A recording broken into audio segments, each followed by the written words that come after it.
അശ്മി, നമ്മളിപ്പോൾ നിൽക്കുന്നത് ദേവിയുടെ നടയ്ക്ക് തന്നെയാണ്. ഇപ്പോൾ ഇനിയിപ്പോൾ ഒരു 2 മണിക്കാണ് പൊങ്കാല എല്ലാം സജ്ജമായി കഴിഞ്ഞിരിക്കുന്നു. ഇപ്പോൾ അതിനുശേഷം ഭക്തർ ദേവി ദർശനത്തിനായിട്ട് ക്ഷേത്രനടയിൽ ക്യൂ നിൽക്കുന്നതാണ് നമ്മളിപ്പോൾ കാണുന്നത്. അത് ഇന്നിപ്പോൾ വളരെ നേരത്തെ തന്നെ നടയടയ്ക്കും. 3:10 നടയടച്ചാൽ പിന്നെ 7 മണിക്കാണ് നട തുറക്കുക. ചന്ദ്രഗ്രഹണം പ്രമാണിച്ചാണത്. അപ്പോൾ അതുകൊണ്ട് അതിന് മുൻപായിട്ട് എല്ലാവരും ഒരിക്കൽ കൂടി ദേവി ദർശനത്തിനായി പോയിക്കൊണ്ടിരിക്കുകയാണ്. അവിടെ പൊങ്കാല നിവേദ്യത്തിനുള്ള എല്ലാം ആയി കഴിഞ്ഞിരിക്കുന്നു. 2:10 കൃത്യം 2:10 ശ്രീകോവിലിൽ നിന്ന് തീർത്ഥജലം കൊണ്ടുവന്ന് പണ്ടാര അടുപ്പിൽ അവിടുത്തെ പൊങ്കാലയിൽ തളിച്ച് കഴിയുമ്പോൾ ആ നിവേദ്യത്തിന് തുടക്കമാകുന്നു. പിന്നീട് എല്ലാ നിവേദ്യ കലങ്ങളിലെ എല്ലാ പൊങ്കാല കലങ്ങളിലേക്കും 350ഓളം പൂജാരിമാരുണ്ട്. അവർ കൊണ്ടുപോയിട്ട് തീർത്ഥം തളിക്കുന്നതിലൂടെ അപ്പോഴാണ് ഈ പൊങ്കാല നിവേദ്യം പൂർണ്ണമാകുന്നത് എന്നുള്ളതാണ്. നമ്മളിപ്പോൾ നിൽക്കുന്നത് കുത്തിയോട്ടത്തിന് വേണ്ടിയിട്ടുള്ള കുട്ടികൾ അവർ 7 ദിവസമായിട്ട്, അതായത് 3-ാം ദിവസം കാർത്തിക നാളിൽ ദേവിക്ക് കാപ്പ്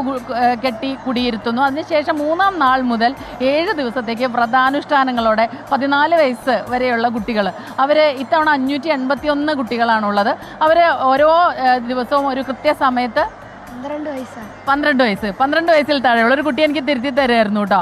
അപ്പോൾ അവർ അച്ഛനമ്മമാരെ പിരിഞ്ഞാണ് ഇരിക്കുന്നത്. ക്ഷേത്രത്തിൽ തന്നെയാണ്, അവിടെ പ്രത്യേകം സജ്ജമാക്കിയിട്ടുള്ള കെട്ടിടത്തിലാണ് അവർ താമസിക്കുക.